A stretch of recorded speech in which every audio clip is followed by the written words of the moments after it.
instead of daripada kita berkata jangan ini, jangan itu, kita harus jelaskan why-nya kan, kenapa kan. Makanya itu saya mencoba untuk take the challenge, untuk ambil tantangan ini dengan menjelaskan why-nya ke saudara, ke Anda.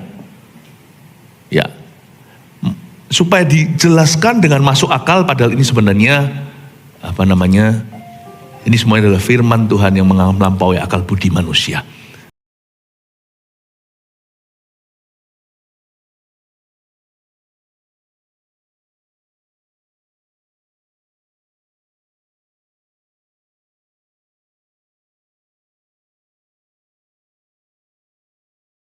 Setiap hubungan juga kau sembuhkan, setiap hubungan yang geronjalan juga Tuhan muluskan.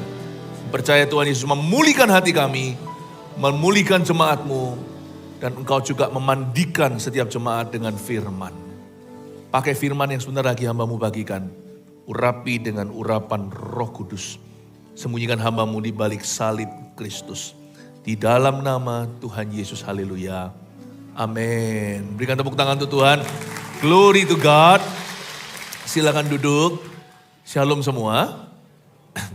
Apa kabar? Senang sekali berada di gereja, bukan nonton Piala Dunia. Tuhan memberkati kita semua ya. Hari ini kita akan belajar firman Tuhan. 3 kali saya khotbah. Ini judulnya, di depan sini Anda bisa melihatnya. Yang pertama nanti, bisa dikeluarkan semua menunya? Terima kasih, itu dia. Kenapa pernikahanku kurang harmonis? Saya mau bicara tentang marriage. Tapi jaga-jaga jikalau ada di sini yang masih bujangan, juga ini akan berguna esok hari dalam kehidupan Anda. Kenapa orang tua dan anak susah dekat? Saya mau bicara tentang hati Bapak kembali ke anak dan sebaliknya. Lalu terakhir nanti, kenapa pegawai keluar masuk, baik bagi pegawai maupun bagi seorang bos atasan. Itu akan firman bermata dua, pedang bermata dua. Saya senang sekali dengan kata rumah tangga dalam bahasa Indonesia. Untuk rumah itu utuh, perhatikan anak-anak tangganya. Bahasa Inggrisnya household, satu kata. Saya bermain kata sedikit ya, bahwa you know what holds a house is not the building, is the people. Apa yang membuat satu rumah itu utuh dan homey banget, itu adalah orangnya, anggota keluarganya, bukan gedungnya. Apa baiknya rumah kalau di dalamnya seperti neraka dan juga kalau orangnya berantem melulu.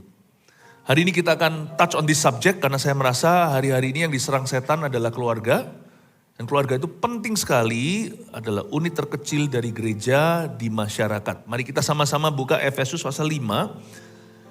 Ayat 22 sampai ayat yang ke-33, saya kasih judul tadi, kenapa pernikahanku kurang harmonis. Kalau pernikahan Anda sudah harmonis, puji Tuhan, biarkan hari ini khotbah ini menjadi peneguhan. Tapi gak ada yang namanya lengah, hati-hati tetap harus kau jaga. Sebab iblis itu tukang curi, tukang bunuh, tukang binasa. Kita baca, saya bacakan beberapa ayat lalu saya bacakan semua dulu deh. Kasih Kristus adalah dasar hidup suami istri di Alkitab kita, bunyinya begini. Hai istri, tunduklah kepada suamimu seperti kepada Tuhan. Karena suami adalah kepala istri sama seperti Kristus adalah kepala jemaat. Dialah yang menyelamatkan tubuh. Karena itu sebagaimana jemaat tunduk pada Kristus, demikian jugalah istri kepada suami dalam segala sesuatu. Hai suami, kasihilah istrimu sebagaimana Kristus telah mengasihi jemaat dan telah menyerahkan dirinya baginya untuk menguduskannya sesudah ia menyucikannya dengan memandikannya dengan air dan firman. Supaya dengan demikian ia menempatkan jemaat di hadapan dirinya dengan cemerlang tanpa cacat atau kerut atau yang serupa itu. Tapi supaya jemaat kudus dan tidak bercela, demikian juga suami harus mengasihi istrinya sama seperti tubuhnya sendiri. Siapa yang mengasihi istrinya, mengasihi dirinya sendiri. Sebab tidak pernah orang membenci tubuhnya sendiri, tetapi mengasuhnya dan merawatinya sama seperti Kristus terhadap jemaat. Karena itu kita adalah anggota tubuhnya. Sebab itu laki-laki akan meninggalkan ayahnya dan ibunya dan bersatu dengan istrinya, sehingga keduanya itu menjadi satu daging. Rahasia ini besar, tetapi yang aku maksudkan ialah hubungan Kristus dengan jemaat. Bagaimana juga bagi kamu masing-masing berlaku, kasihilah istrimu seperti dirimu sendiri, dan istri hendaklah menghormati suaminya. Katakan amin. Kenapa pernikahan banyak orang kurang harmonis? Kita akan belajar hari ini, mari kita selidiki. Ayat pertama dulu yang kita baca tadi, ayat 22 bunyinya, tunduklah hai istri, tunduklah kepada suamimu seperti kepada Tuhan, karena suami adalah kepala istri, sama seperti Kristus adalah kepala jemaat. Dialah yang menyelamatkan tubuh, karena itu sebagaimana patronnya. Jemaat tunduk pada Kristus, demikian jugalah istri kepada suami dalam segala sesuatu.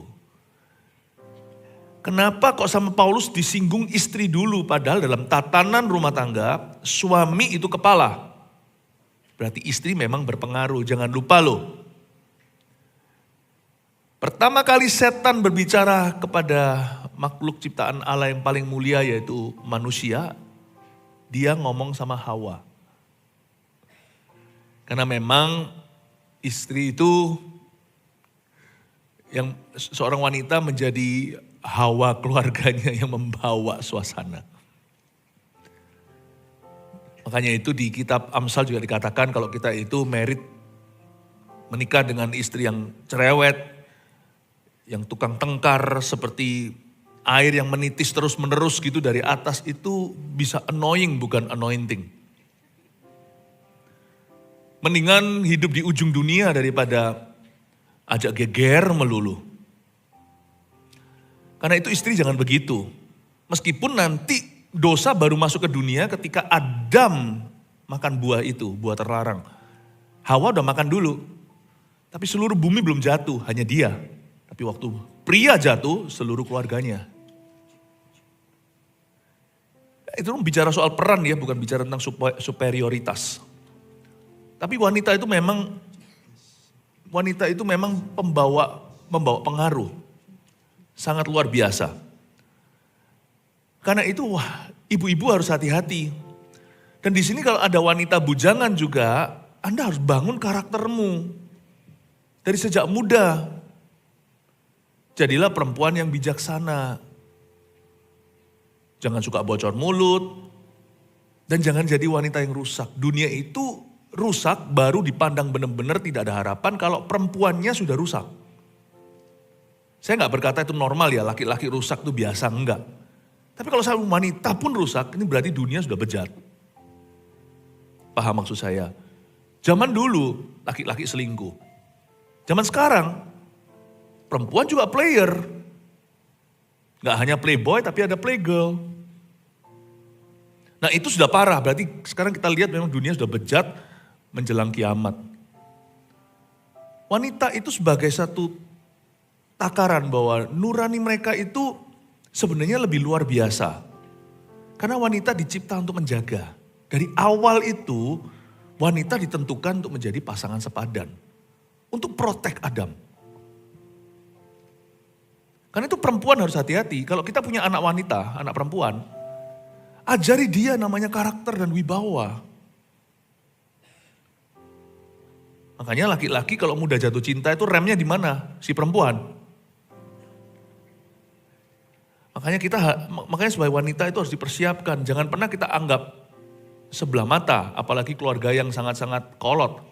Oh, anak perempuan enggak seperti laki-laki. Laki-laki lebih dijagokan. Tuhan tuh ciptakan semua itu ada fungsinya. Laki sendiri, perempuan sendiri.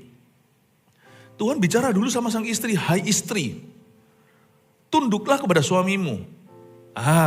Disuruh tunduk ini nggak populer hari-hari ini, apalagi zaman seperti ini sekarang. Semua orang mau kudu feminis semuanya. Apa yang laki bisa, gua bisa, perempuan berkata. Enggak, sama dengan sebaliknya. Enggak semua yang laki bisa, semua perempuan bisa itu laki bisa. Kami enggak bisa melahirkan anak. Makanya pasangan homoseksual ngadopsi kan, dan itu rusak itu. Kasihan anak yang diadopsi begitu. Lebih baik lilitkan aja batu kilangan, cemplungkan ke dalam laut daripada kau sesatkan salah satu anak ini. Tidak ada yang lebih menyesatkan daripada kalau dia dibesarkan oleh papa mama sama-sama punya kumis. Atau papa mama ayah ibu yang sama-sama punya kandungan. Saya dorong Anda untuk pahami truth ini. Laki dan perempuan bukan untuk saingan. Karena itu dari sejak pacaran, dari sejak kita mendidik anak, kita harus didik mereka dengan benar. Kita harus mengerti secara alkitabiah kenapa kita dikasih anak cowok, kenapa kita dikasih anak cewek. Tapi musibah bagi beberapa keluarga, waduh anak gua cowok semua, udah 3, coba sekali lagi deh, siapa tahu keempat ini cewek, tiba-tiba 4-5 kembar laki. Pendawa namanya. Atau sebaliknya, perempuan semua, gak ada lakinya, gak ada yang meneruskan aku. Percayalah daripada, semua tergantung didikan. Kalau Anda punya anak cowok semua, semuanya tidak Anda didik juga percuma. Anda bukan punya 3 penerus, tapi 3 monster. Ya. Jadi kita paham ini dulu. Sekarang ayat yang ke-22 saya baca lagi. Hai istri, tunduklah kepada suamimu seperti kepada Tuhan. Jadi kita gak boleh sembarang tunduk, wanita gak boleh sembarang tunduk. Karena suami adalah kepala istri, sama seperti Kristus adalah kepala jemaat. Ada kata sama seperti, katakan sama seperti. Jadi patronnya di situ, dialah yang menyelamatkan tubuh. D di sini bukan suami, tapi suami sorgawi Kristus. Karena itu sebagaimana, katakan sebagaimana jemaat tunduk sama Kristus, demikian juga istri kepada suami dalam segala sesuatu. Jangan sembarang tunduk. Ini tidak boleh disalahguna oleh wanita yang memang tukang pemberontak.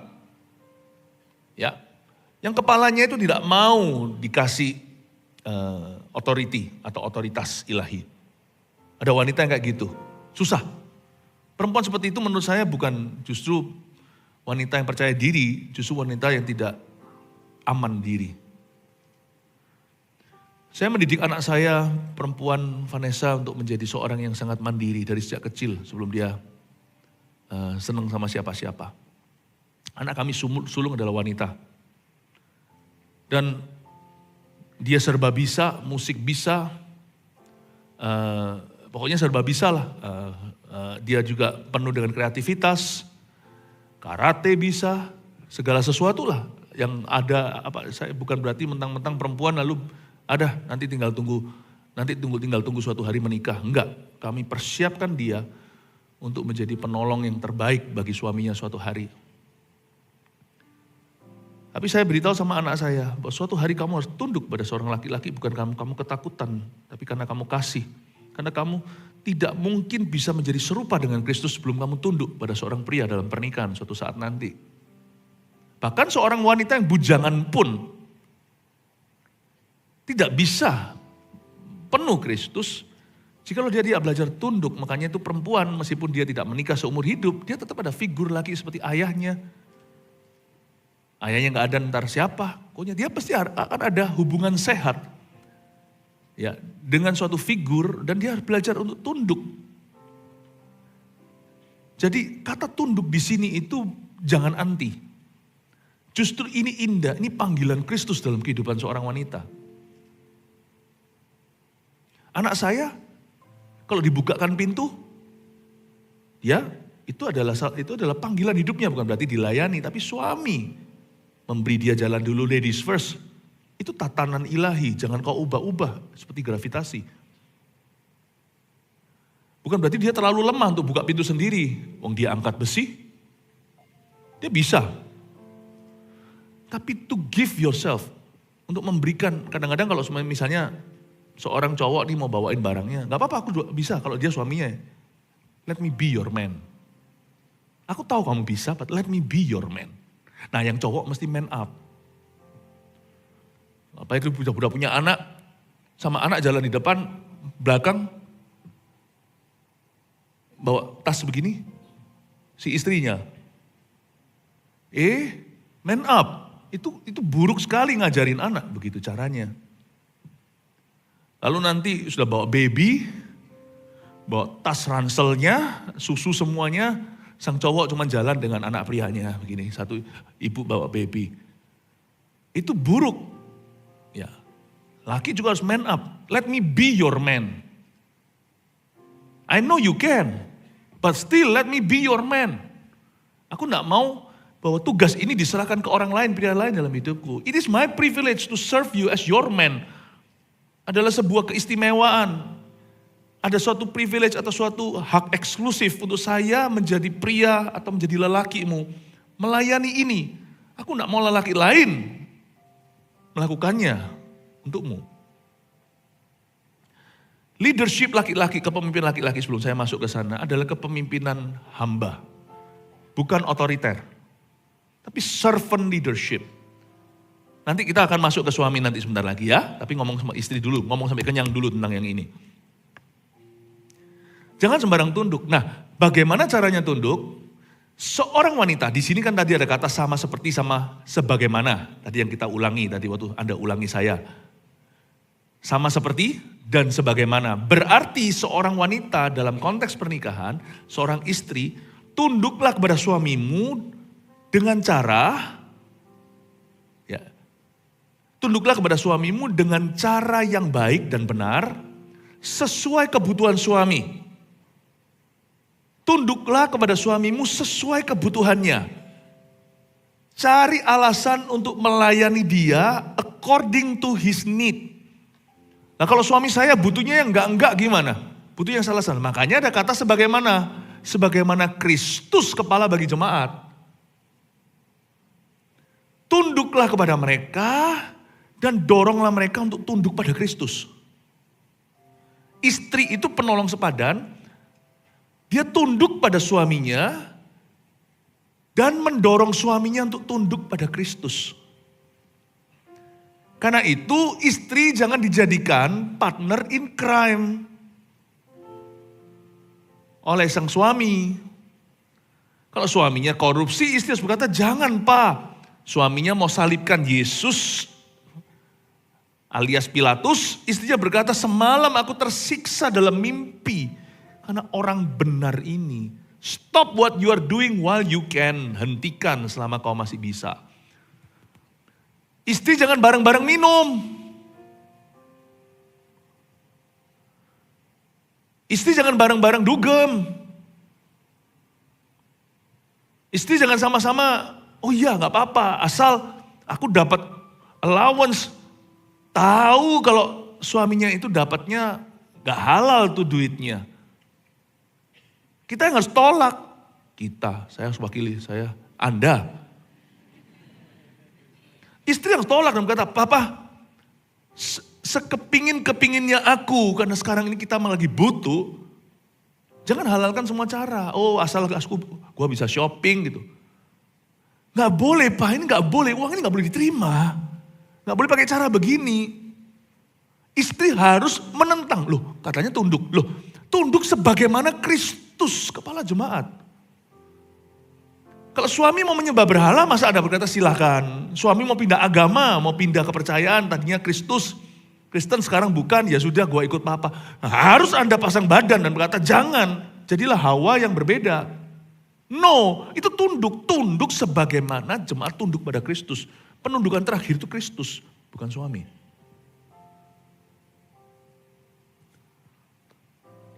Paham ya Bapak Ibu ya? Kalau Kristus tidak menjadi penengah, tidak menjadi senternya hubungan suami istri, itu pernikahan gak mungkin harmonis. Permukaan aja kompak, apalagi kompak soal kejahatan, itu cepat lambat nanti akan mengalami kutukan. Runtuh, apapun yang kau berhalakan di atas Tuhan, apalagi jadi Tuhan, suamimu jadi Tuhan, istrimu jadi Tuhan, sebentar lagi ya, itu akan hancur. Itu pasti tidak akan permanen, apalagi kekal. Apapun yang kau berhalakan, tidak akan bisa kau nikmati.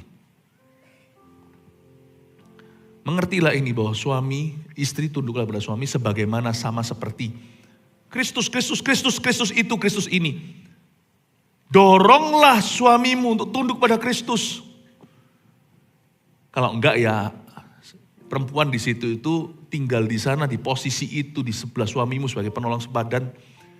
Itu dosa besar loh. Tuhan mempercayakan seorang putra kerajaan sorga, tapi kau tidak halangi dia berbuat jahat. Malah justru kau ikut-ikut dengan dia. Tuhan kasih seorang putra kerajaan sorga, ditaruh di sebelahmu, kau salah guna. Bukan kau dorong untuk dia mengenal bapaknya, untuk mengenal juru selamatnya, untuk melayani Tuhannya. Dosa. Dosa. Istri tidak boleh ikut-ikut berbuat jahat. Hari-hari ini ya banyak kasus orang-orang baik, orang benar, tapi salah nikah. Well, salah nikah itu relatif ya.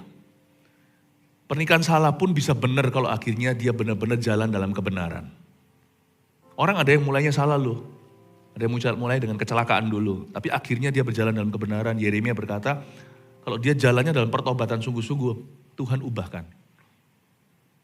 Tapi ada orang yang benar tapi habis itu salah ya, sama aja. Ujungnya juga runtuh. Jangan pernah mentang-mentang kita pernah benar, kita berkata, aku benar, aku dulu benar loh. Tuhan berkata gak pakai lo. Yang penting sekarang. Bapak, Ibu, Saudara, saya melihat hari-hari ini banyak kasus di mana orang benar, orang baik, salah nikah. Ini salahkan istrinya? Iya. Tunggu ya yang suami nanti akan dapat gilirannya. Salah nikah, apes dia. Orang benar, sekarang ngawur jalannya. Kenapa? Ya istrinya di sebelahnya, kompori dia. Istri kok jadi kompor? Istri harus jadi remnya. Tapi untuk perkara-perkara Tuhan, dia jadi turbonya. Tapi bagi perkara-perkara salah, dia harus jadi jangkarnya. Itu artinya tunduk sebagaimana jemaat tunduk pada Kristus. Itu artinya sama seperti kepada Kristus. That's what it means. Your commitment is to Christ dan to your husband. Kristus lalu ke suamimu. Amin. Itulah sebabnya seorang wanita waktu pacaran, diajak pacarannya gak benar sama laki-lakinya mau. Anda sudah langsung tahu, Anda sudah tahu. Laki-laki itu adalah berhala pengganti Kristus di hidupmu. Anda rela melanggar Kristus demi dia kok. Percayalah nanti waktu Anda menikah, meskipun pendeta mau ngomong apa, kalau pendeta gak tahu, makanya pendeta harus cari tahu sebelum memberkati seorang, tanya. Kau sudah jaga kekudusan kagak? Supaya jangan sampai kita nanti dianggap malpraktik oleh Tuhan Yesus. Fondasinya salah, nanti gimana berkat Tuhan itu bisa turun dalam rumah tangga itu. Berkat yang saya maksudkan bukan hanya materi. Langit bukan menjadi langit besi, tanah bukan menjadi tanah tembaga. Lebih dari itu, berkat rohani itu lebih penting. Karena itu yang utama, itu pertama-tama. Kalau Anda sudah jadikan laki-laki itu, Anda biarkan dia mau lakukan apa saja. Nanti ya suatu saat ya, jangan harap Kristus akan memberkati rumah tanggamu. Rumahmu ada tetapi tidak akan homey. Rumahnya ada tapi nggak ada anak tangganya, nggak bisa masuk level berikutnya. Jangan harap Tuhan akan memberkati this relationship. Paling-paling hanyalah liturgi di dalam gereja, tapi berkat itu sungguhan nggak ada. Berkat itu harus dicari kok, bukan sebuah acara. Don't even think that there's gonna be a blessing. Saya ngomong gini mungkin terlalu keras, tapi lebih baik saya tegas. Berkat itu tidak bisa abal-abal. Karena pemberi berkat itu hidup orangnya. Namanya Allah Bapa, dan dia Maha tahu. Pemberi berkat itu hidup. Kalau mau berkat versi Las Vegas ya, siapa aja bisa. Zaman sekarang itu ridiculous, benar-benar kalau Anda lihat ya. Siapa minta temannya to officiate the wedding, mereka sudah lagi, misalnya kayak di Amerika di mana. Yang officiate the wedding itu bisa aja siapa saja. Bisa siapa aja. Lucu temannya segalanya atas nama apa? By the state katanya, dengan negara mengesahkan. Pernikahan itu institusi ilahi, ide Allah, disahkan negara. Harusnya I pronounce you husband and wife by God's authority. Dan tanda tangan. Catatan. Berkat itu turun dari Tuhan. Di mana kita tahu, gimana kita bisa tahu berkat itu ada enggak? Kalau kita pursue it with the right heart. Kalau kita mengejar dengan hati yang benar. Itulah sebabnya jangan sampai kau izinkan anak perempuanmu tidak punya gambar diri. Tidak punya prinsip prinsip rohani. Yang wanita di sini yang masih pacaran. Jangan kau izinkan just whatever. Kecuali kalau Anda hanyalah, sorry to say, kalau you're just a playgirl. You're a player. Kalau Anda memang sungguh-sungguh serius sama laki itu, sama cowok itu, pikir panjang. Dia suatu hari akan kau panggil suami. if he can cheat with you, kalau dia bisa melakukan sesuatu yang salah bersama denganmu, nanti tidak ada garansi bahwa dia tidak akan melakukan sesuatu yang salah di belakangmu. Kalau orang bisa mencuri di depan saya bersama saya, ayo kita curi. Saya tidak akan bawa dia ke rumah saya, karena kalau dia bisa curi di minimarket ini, di supermarket ini, nanti di rumahku pasti barangku juga hilang. If he can steal here with me, he can steal from me. Kalau dia bisa mencuri bersama dengan saya, dia bisa mencuri dari saya. Be smart girls, be smart. Suatu hari akan ada orang lain yang memanggil cowokmu ini, ayah, papa. Gimana imam ini mau ajarkan apa? Oh, dia pencuri dari awal. Think, my friend, think, mikir. Karena itu seorang wanita yang memberi diri sebelum waktunya, itu kebodohan luar biasa. Karena orang itu membunuh masa depannya. Seperti Esau yang mau balikin lagi itu nama berkat. Gak bisa lagi, dengan air mata pun juga sudah terlambat. There are some blessing that could never be restored. Karena you give that away deliberately. Secara sengaja. Jangan lakukan itu. Hidup bujangan adalah berkat.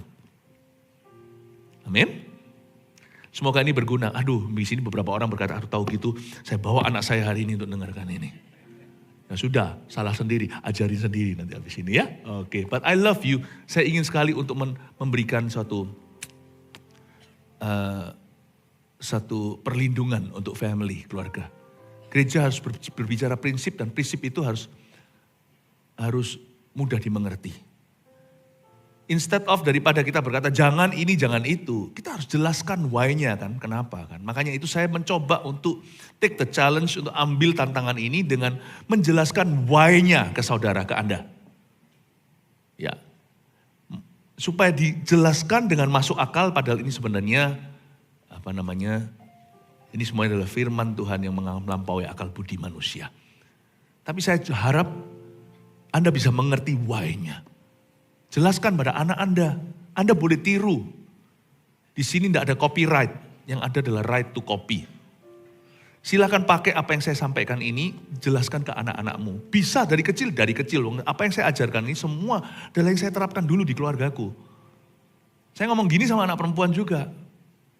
Someday ya, begini dan begitu. Jadi anak-anak kami tidak ngawur, udah punya prinsip dari sejak masa kecil. Anda juga bisa tiru kalau mau ya. Amin. Lanjut ya, sekarang yang suaminya udah gak sabar rasanya. Kapan kami dikuliti? Sekarang. Ayat 25. Hai suami, kasihilah istrimu sebagaimana Kristus telah mengasihi jemaat. Dan telah menyerahkan dirinya ya, untuk menguduskannya. Sesudah ia menyucikannya dengan memandikannya dengan air dan firman, supaya dengan demikian ia menempatkan jemaat di hadapan dirinya dengan cemerlang, tanpa cacat atau kerut atau yang serupa itu, tetapi supaya jemaat kudus dan tidak bercela. Pahami enggak? Hai suami, kasihilah istrimu. Laki itu bukan tukang kasih. Dari kecil tukang pukul. Kasih yang namanya Barbie ke tangan anak perempuan, dirawat, ditimang-timang. Cowok dijadikan sansak. Boneka gak lama hidupnya di tangan seorang anak cowok. Jikalau Anda punya anak cowok dari kecil dikasih boneka atau Barbie gitu lalu ditimang-timang, di make up, hati-hati kita doakan kelepasan. Cowok itu des. Tapi malah justru suruh mengasihi, sulit. Kita seperti harus menjadi orang lain. Supaya harmonis, kita harus jadi orang lain. Bukan berarti kepalsuan. Tapi kita tidak boleh memberhalakan yang namanya, mendewakan yang namanya, gue memang begini, memang gak bisa ngomong orangnya. Gak boleh. Buktinya orang kayak gitu nanti kalau ketemu sama orang, dia butuh, dia bisa ngomong tuh. Bukannya dia gak bisa, dia gak mau berusaha. Kalau keluargamu, hai bapak-bapak, penting bagimu, kau akan berusaha. Jadi orang lain pun jadi, bukan pura-pura. Tapi jadi orang lebih daripada dirimu yang telah kau ketahui. Jadi lebih dari itu. Satu hal, saya sendiri secara pribadi saya saksi. Saya kesaksian. Saya dari kecil itu pindah-pindah negara. Udah jauh hidupnya dari orang tua. Saya di Indonesia itu hanya SD kelas 2, itu pun turun kelas karena saya gak bisa bahasa Indo. Saya pulang dari Taiwan, saya ngomong bahasa Chinese. Lalu habis itu saya sampai SMP 1 saja lulus, SMP 2 hanya 1 hari, lalu saya pindah Singapura, saya sekolah di sana. Dengan kata lain, hidup saya bersama dengan orang tua, itu hanya SD sampai SMP 1. SD pun gak penuh. Saya hidup itu sendiri. Ya sama Koko, lalu nanti sama adik di Singapura, waktu sama Koko di Taiwan. Pokoknya begitulah, pindah-pindah negara. Jadi saya memang orangnya itu sudah biasa, makan sendiri, apa sendiri, semua sendiri. Jadi orang menikah itu susah bagi saya, karena harus cerita. Harus komunikasi. Ya. Komunikasi. Komunikasi yang fasih itulah komunikasi. Harus duduk, nunggu dulu, makan ya. Saya paling gak ngerti dulu gitu tuh. Saya dulu waktu di Indonesia awal-awal waktu pulang itu saya masih aneh. Makan ya makan lah, kenapa harus minta izin. Makan ya. Makan. Kok yang bayar kok yang makan sendiri. Pikirannya individualistis sekali. Saya gitu dulu. Waktu sekolah di Kanada semuanya. Jadi western mindednya ada.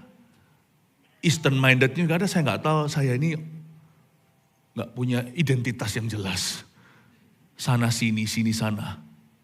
Tapi akhirnya saya mengerti sebagai orang yang menikah. Atau yang akan menikah saat itu. Saya harus belajar jadi orang lain. Bukan jadi orang lain itu pura-pura palsu. Tapi saya belajar mengadopsi sesuatu yang lebih daripada yang ku tahu.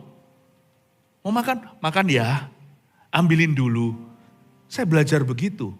Belajar untuk menjadi makhluk kasih. Padahal dulu cuek sekali. Hari ini saya terapkan. Sebagai pengkhotbah apalagi. Ini peluru habis. Pulang ke rumah itu Anda kepingin me time kan? Padahal lo setiap hari cuma ketemu berapa orang doang. Saya ketemu orang itu, ini gak membesar-besarkan, at least ya.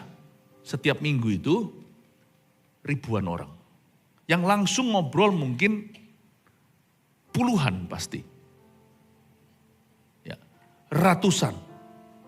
Jadi kepingin me time. Pulang ke rumah itu mau diem, mau bisu.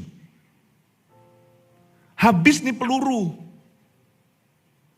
Berapa kali kebaktian, tapi tetap pulang saya akan komunikasi dengan istri. Saya akan cerita semua. Sebagaimana juga sebaliknya, itu sudah komitmen. Dan tidak bisa tidak, seorang laki-laki harus mengasihi istrinya, bukan sesuai dengan versinya, tapi sesuai dengan kebutuhannya. Perempuan, bapak-bapak, itu butuh diperhatikan. Perempuan itu butuh diajak ngomong. Enggak ya, mungkin saya yang salah ya. Ibu-ibu enggak kepingin diajak ngomong ya? Oh enggak ya? Paling tidak kepingin diperhatikan, kepingin ini. Kita harus komunikasi. Sedangkan kita maunya diem, udah enggak mau ngomong sepatah kata lagi. Suami kasihlah istrimu sebagaimana Kristus telah mengasihi jemaat. Memandikannya dengan air dan firman lagi. Komunikasi harus jalan. Sometimes very tired. But you have to save the best for last. Seperti lagu itu. Cerita, ngobrol. Meskipun gak bisa ceritakan semua, memori kita terbatas. Masa semua detil-detil kita ceritakan. Tetapi hal-hal yang penting tidak mungkin terlewatkan.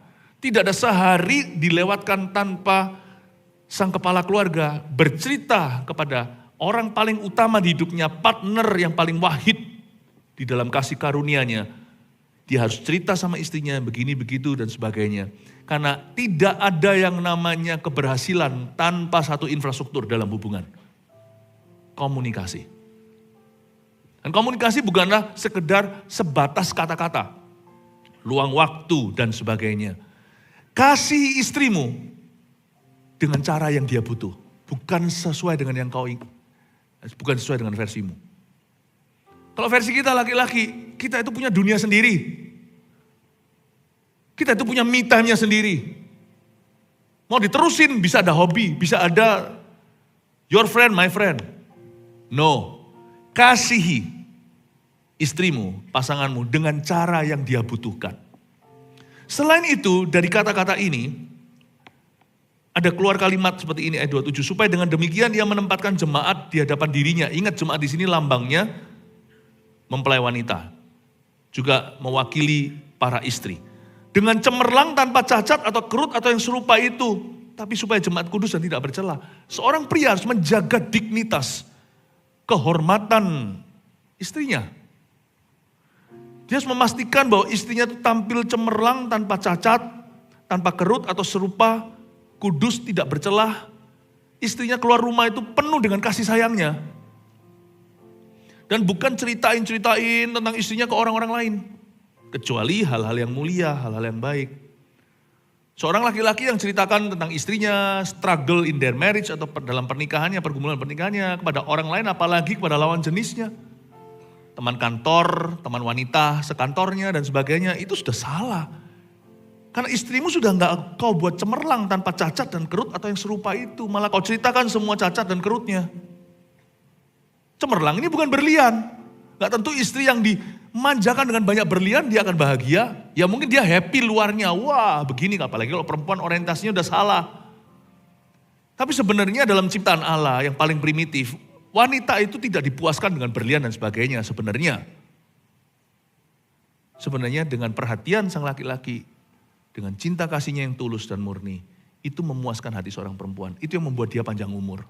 Itu yang membuat dia awet muda. Pernahkah Anda lihat bunga sekolah dulu? Ini kembang sekolah ini, paham maksud saya kembang sekolah. Itu dulu semua cowok kejar dia di sekolah.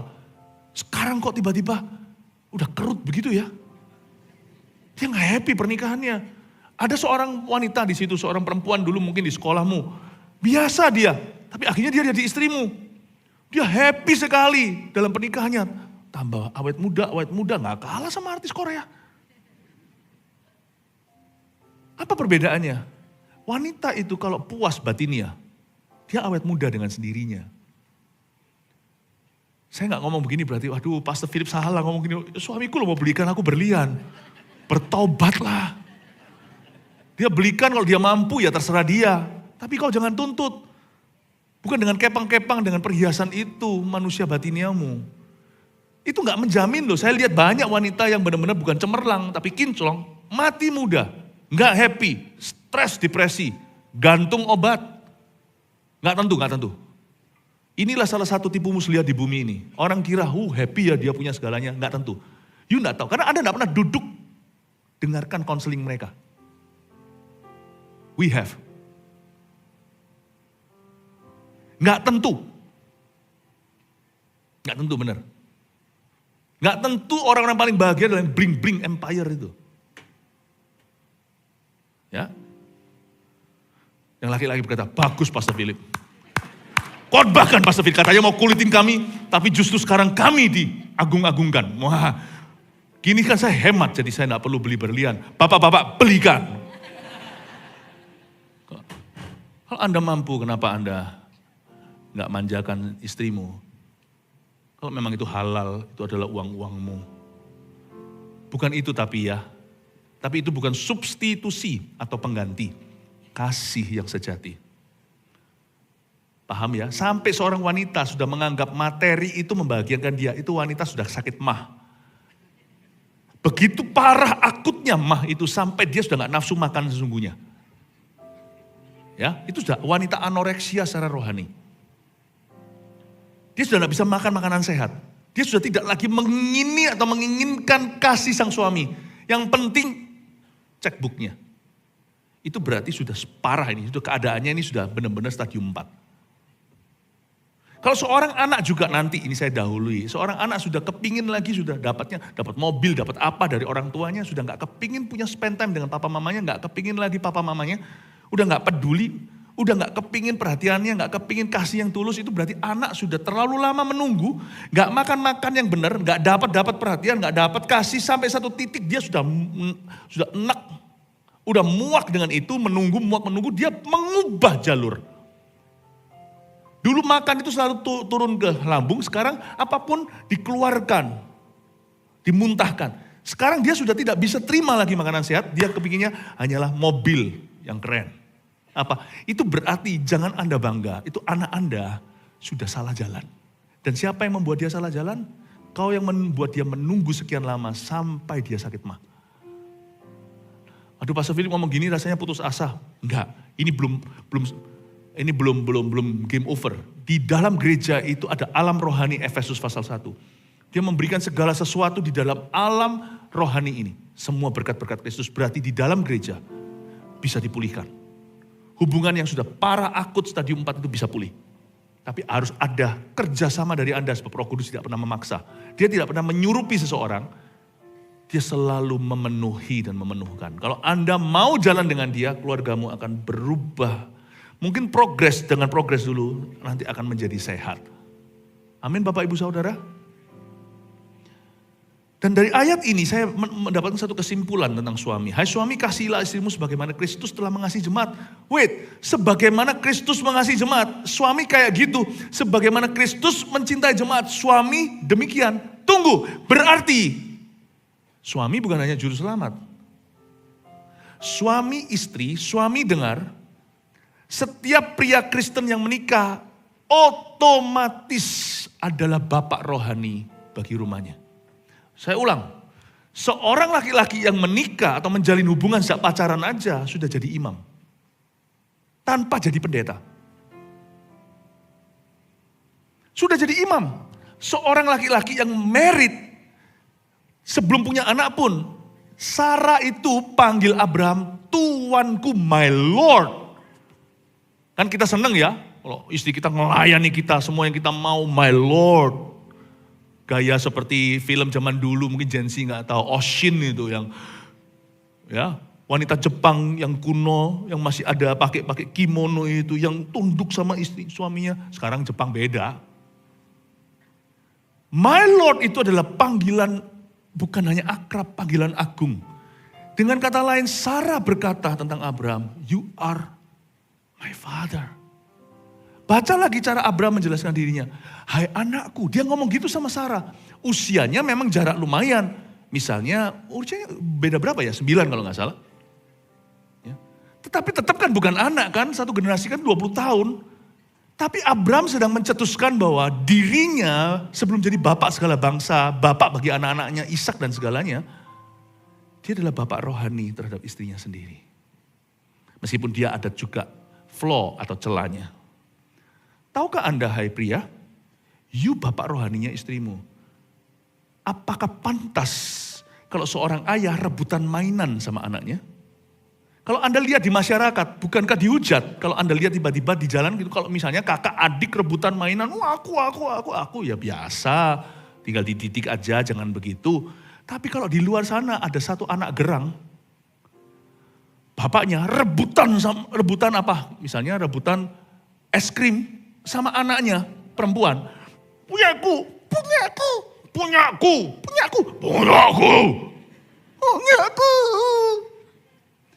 Anda lihat aja, gak suka. Papa macam apa? Kalau kita punya cara pandang berubah, konflik-konflik gak perlu akan pergi dengan sendirinya di dalam pernikahan. Karena seorang laki-laki yang gak aman diri, gak tahu siapa dia, biasanya akan turun level. Berantem bukan menjadi bagian daripada solusi, tapi selalu jadi bagian dari konflik itu, selalu bagian dari masalah. Kalau kita melihat istri kita sebagai anak rohani kita, bukan kita gaya-gaya mengakuinya, aku bapak rohanimu. Bapak rohani gak gitu kelakuan maupun tonasinya. Tapi di hati diam-diam kau tahu, I am the father figure of my wife. Aku figur ayah bagi istriku. Gak mungkin kau akan berantem untuk hal-hal yang gak perlu. Tetap konflik harus ada. Kalau nggak ada konflik dalam suatu pernikahan, pratanda bahwa pernikahan itu memang nggak jalan. Kalau Anda nggak interest sama satu orang, mungkin Anda juga tidak mau gegeran. Tapi ada hal-hal tertentu yang gegerannya terlalu kanak-kanakan. Segala sesuatu jadi gegeran. Siapa di sini yang langganan frequent flyernya adalah gegeran? Ya, sudah sampai taraf di mana buy one get one free. Saking seringnya. Coba pikirkan. Saya pernah sekali mengkonselingi suami istri yang memang Tom and Jerry. Lalu saya bilang gini, percuma lah mau ngomong apa, masukin ke kasus satu nggak selesai. Itu kayak gitu orang bukan cari solusi, tapi cari pembenaran. Dia nggak kepingin keluar dari masalahnya, dia kepingin untuk dimenangkan masalahnya. Sama suami istri aja nggak perlu ke pengadilan menganggap konseling pun suatu bentuk peradilan. Saya ngomong dulu, sang istrinya saya bilang, permisi ya, saya ngomong sama suami Anda. Mereka sudah Tom and Jerry, semua dua-dua salah. Saya ngomong sama suaminya, Pak, you nggak sadar ya, rebutan mainan sama anak. Apa maksudnya? Anda itu bapak rohani. Detik di mana kau berkata saya bersedia di pelaminan, engkau figur Kristus bagi istrimu. Gak pantas Pak, saya lihat Anda gegeran seperti ini. Saya gak tertarik dengan kasusnya ini itu, gak pantas. Saya gak respect sama Anda. Saya bilang, dia kaget, saya tidak respect sama Anda. Saya hari ini melihat seorang ayah rebutan sama anak perempuannya. Tapi itu kan istriku, bukan anak. Iya saya ngerti. Tapi di mata Tuhan keserahkan anak perempuan itu ke tanganmu. Dan kau dijadikan figur sebagaimana Kristus terhadap jemaat. Kau jadi figur Kristusnya. Kau jadi figur Bapa di sorganya. Nggak layak. Dia lihat saya. Istrinya jangan tahu. Kalau istrinya tahu gitu, kok enak Bapak gini aku nggak mau sekali. Wah heboh Tom and Jerry kan. Kalau nggak pentung, nggak happy. Masuklah dua-dua. Si istrinya lagi. Setelah itu, selesai itu kelar tuh. Doa nangis tuh, nangis perempuannya geher, kok nangis? Terus dilus-lus kepalanya istrinya. Istrinya juga mau. Saya doakan pulih. Saya gak pernah dengar lagi no news is good news. Kami kan seperti dokter, masalah datang ke kami. Gak ada masalah udah gak kelihatan lagi. Ya gak apa-apa, good news berarti no news. Gak gitu Pak. The wife beside you itu. Kau jangan tuntun kedugem. Nggak lucu kan kalau saya tiba-tiba, ayo kita tiadakan nanti kebaktian terakhir kita dugem sama-sama yuk. Di Jaksel. Siapa yang ngajak? Pastor Dede. Jangan kau ajak berbuat jahat dong. Justru kau harus ajari jalan benar. Teladankan supaya dia rasa aman. Gimana sih? Figur ayahnya kok begitu? Kenapa Anda ajak-ajak minum-minum? Saya nggak anti kalau minum, memang kalau social drink, kalau itu memang sudah ada di dalam duniamu, tapi hati-hati. Hati-hati. Ayo semuanya, kenapa diajak ke dosa seksual kalau yang pacaran? Loh bukannya Anda itu adalah bapaknya dia. Oh begini caranya kau memperlakukan wanitamu. Terus nanti menikah, kau mau jadi bapak anak-anaknya. Bapak macam apa? Yang wanita yang pacaran di GMS harus mengerti. Ini bukan standar tinggi, ini standar lumrah. Ini UMR, zaman ini begitu bejat, bobroknya sampai sesuatu yang UMR aja dianggap seperti wow mewah. Ini bukan standar mewahnya kerajaan sorga. Holiness is minimalis. Setiap wanita di sini, Anda mau cari pacar, laki-laki. Ini ya, mau mendapat seorang boyfriend. Doa ya. Makanya itu berdoalah supaya mereka ber-CG dulu. Dibentuk sama Kristus. Supaya sebelum jatuh cinta denganmu, mereka sudah jatuh cinta dengan Tuhan dulu. Seorang laki itu bapak rohani bagi pasangannya. Otomatis. Tapi Pastor Philip, saya itu gak bisa khotbah. Siapa bilang bapak rohani itu harus pintar khotbah? Aku gak pintar doa. Siapa bilang doa itu harus fasih lidah? Bapak rohani itu rasa tanggung jawab, itu number one. Buat apa orang pintar khotbah, pintar nyanyi, pintar segala, tapi gak rasa tanggung jawab sama orang lain. Itu dimulai dengan rasa tanggung jawab yang besar atas kehidupan orang lain. Itu bapak rohani. Daripada orang yang berkicau mania, nanti di saat-saat darurat dia lari dulu, pelampung dia bawa pergi. Mendingan seorang laki-laki yang diam tapi duduk di pintu emergency, nanti ada apa-apa, pelampung kasih yang wanita, perempuan dia yang berenang. Itu baru pria. Bukan yang banyak bicara. Tapi yang merasa bertanggung jawab. You my responsibility. Berantem boleh, harus. Kalau gak pernah berantem saya curiga nih. Ini nikah gak, sungguhan gak? Tapi jangan jadikan langganan dan kebiasaan. Berantem pun akhirnya untuk mempererat hubungan. Laki-laki harus tuntun wanitanya kepada Kristus. Ya, jangan jadi partner in crime. Amin. Saya nggak punya waktu untuk selesaikan semua, nanti lain kali saja. Tapi terakhir aja ya, ayat 32, rahasia ini besar, tapi yang aku maksudkan ialah hubungan Kristus dan jemaat. Ayat 32, ternyata begini ya, setelah kita mati, yang menikah, kematian akan memisahkan kita. Karena di sorga, tidak akan ada lagi pernikahan seperti yang kita ngerti di dunia, tapi pernikahan anak domba.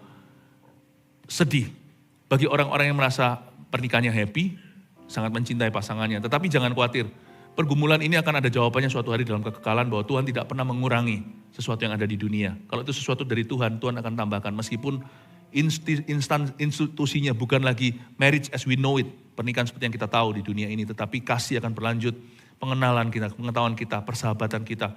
Justru akan murni, gak ada berantemnya, gak ada curiga, gak ada cemburu. Lalu pertanyaan saya sekarang, kenapa pernikahan itu diadakan di dunia? Jadi pernikahan itu sebenarnya ya, pasanganmu itu adalah suatu pinjaman dari Tuhan. Karena dia pun sebelum hari ini menjadi pasanganmu, dia ditobatkan dulu oleh Roh Kudus. Berarti benar-benar Roh Kudus yang ciptakan dia, ciptaan baru. Bahkan yang ciptakan dia itu adalah Tuhan. Sejak lahir di kandungan mamanya. Jadi sebenarnya Tuhan itu pinjamkan. Jadi untuk orang-orang yang selama ini merasa, aduh pernikahanku gimana-gimana, you're not stuck forever. Kalau Anda tidak mencintai hari ini dengan I'm sorry I love you-nya, suatu hari akan terlambat Anda akan menyesal. Karena pasanganmu dalam kesempurnaan ketidaksempurnaannya, dia hanyalah pinjaman Tuhan. Just for your life, this life. Jadi tujuannya apa? Rahasia ini besar. Tujuannya apa sih pernikahan itu? Berapa yang saya kepikir ada 4. Pernikahan itu tujuannya, satu adalah companionship atau untuk menemani. Tidak baik seorang manusia sendiri. Manusia itu seorang diri. Hal lain adalah, selain itu adalah procreation atau untuk melahirkan anak-anak. Maleakhi katakan, untuk anak-anak kuduslah, aku ingin pernikahan ini kudus. Untuk anak-anak mereka. Juga yang satu lagi sanctification. Atau pengudusan. Hendaklah setiap orang dengan istrinya, satu istri, hormati ranjang pernikahan. Jadi supaya dijaga di usia percabulan dan perzinahan seperti ini, dengan adanya kebun tertutup, Anda terlindungi. Ya, ada satu lagi, adalah kenapa pernikahan ini ada di dunia adalah untuk refleksi atau untuk bisa menjadi cermin hubungan Kristus dengan jemaat. Makanya itu pernikahan, itu menjadi cara kita, itu tolak ukur gereja seperti apa. Dan gereja yang benar akan menjadi tolak ukur pernikahan sehat seperti apa. Saya selesaikan dengan ini. Waktu namanya orang jatuh cinta itu biologi. Itu insting manusia, Tuhan ciptakan begitu. Gak usah merasa bersalah, Kidung Agung pun merayakan. Saya jatuh cinta, saya tunggu 4 tahun seorang gadis. Akhirnya dia mau sama saya. Sekarang jadi istri saya. Saya gak merasa bersalah karena memang Tuhan ciptakan saya untuk bisa punya kapasitas cinta. Bukan hanya agape love, tapi loving just one woman. Singkat cerita, setelah pacaran gak perlu lama-lama, karena saya memang betul-betul mau membangun rumah tangga, kami teaching atau engagement. Setelah engagement itu udah papa mama saya kalungin segalanya, yaudahlah dalam tradisi kami selesai. Setelah itu 1 tahun persis mesti harus menikah kan. Nah H-1 tahun sebelum pernikahan itu saya ngomong-ngomong sama my fiancé atau tunangan saya. Yang saya panggil gitu, dari dulu gak pernah berubah sampai sekarang. Yang terutama di dalam hidup ini. Meninggikan nama Yesus. Saya bilang sama dia, kita mesti harus find out. Meskipun I love you, you love me, no doubt. Why we should get married? Untungnya apa untuk Tuhan? Why? Kita doa. Terjadi pembicaraan. Ini bukan meragukan lagi, gak jadi, bukan loh ya. Ini justru meneguhkan. Lalu H-3 bulan saya bicara. H-1 bulan, H-1 minggu. Saya masih ingat saya ada di rumahnya. Dan kita bicara itu di kebun, lalu saya ngobrol-ngobrol sama dia. Kita membuat komitmen. Dengan kau dan aku jadi satu. Kita ini 2 jadi 1. Sorga jangan merugi ya. Berarti aku harus jadi 2, kamu jadi 2. Paham maksudnya? Kalau dulu saya itu cuma segini sama Tuhan. Gara-gara menikah dengan kamu, aku segitu. Kamu dulu ini dengan kekuatan kelemahanmu. Sekarang kekuatanku akan benar-benar mengcover kelemahanmu. Dan sebaliknya kelemahanku kau tutupi dengan kekuatanmu. Kita berdua akan jadi 200%. Dulu doaku sekian, jadi dengan kamu doaku gak berkurang. Mungkin aku harus lebih pagi nanti suatu hari kalau punya baby ya kita ya. Tapi aku janji setelah ini aku baca Alkitab lebih banyak. Enggak, mentang-mentang setelah menikah, I'm busy. Saya bilang, kita shake hand sama-sama. Jadi kayak orang teken kontrak. Minggu depannya udah menikah. Saya bilang, okay, let's get married already. Let's make this kingdom work in our family. Saya bilang, this is a kingdom marriage. Rahasia ini besar. Why you get married? Biologi. Sorry ya, Blackie juga biologi. Oh nggak tahu ya, Blackie yang waktu kecil kita kan pernah nyanyi. Sekali lagi Gen Z, anak-anak sekarang nggak ngerti ya Blackie ya. Makanya dulu zaman kita dulu. Atau lebih tua lagi om gitu ya. Saya sekarang juga jadi om. Tadi turun dari panggil om.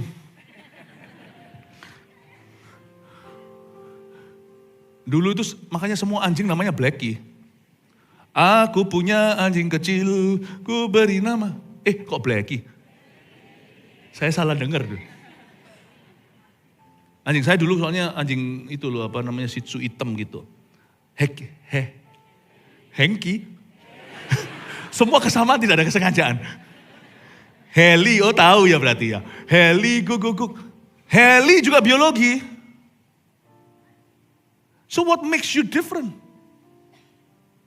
Heli juga biologi. Juga insting. Yang beda adalah rahasia ini besar. Kristus dan jemaat. Understand, your marriage has a divine purpose.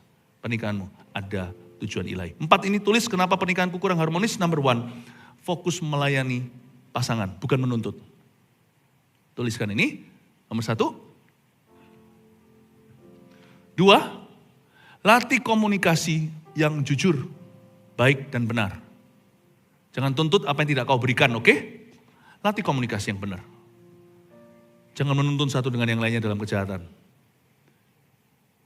3, biasakan saling mengampuni, kalahkan benci. Ini saya tidak sempat tadi itu jelaskan, tapi intinya ada ayat seperti ini. Seorang suami harus mengasihi istrinya sama seperti tubuhnya. Siapa yang mengasihi istri, mengasihi dirinya sendiri. Sebab tidak pernah orang membenci tubuhnya, tapi mengasuh, merawatinya. Hubunganmu harus kalahkan benci. Sekalipun ada salah masa lalu pun harus tetap punya DNA, merawat, mengasuh, mengampuni. Gak ada orang sempurna. Hey, you're not perfect too. Jangan tuntut. Biasakan saling mengampuni, kalahkan benci. Yang 4 tadi yang saya jelaskan lewat kesaksian, adopsi visi misi kerajaan Tuhan. Itulah alasannya kenapa pernikahan Anda ada di dunia. Oke, ada divine purpose in it, ada tujuan ilahi. Haleluya. Are you blessed? Anda diberkati Tuhan? Amin. Pulanglah, terimalah berkat dari Allah Bapa, cinta kasih daripada Yesus Kristus, persekutuan yang manis, kiranya menyertai dari sekarang, bahkan diberkati Tuhan di dalam rumah tangga mereka, di dalam suami istri, anak-anak, dipakai mereka menjadi terang Kristus ada di dalam kehidupannya. Diberkati juga Tuhan di dalam pekerjaan, diberkati juga Tuhan kehidupan mereka, pekerjaan suami istri, bahkan anak-anak. Mulai sekarang sampai selama-lamanya semua yang diberkati katakan amin di dalam nama Tuhan Yesus.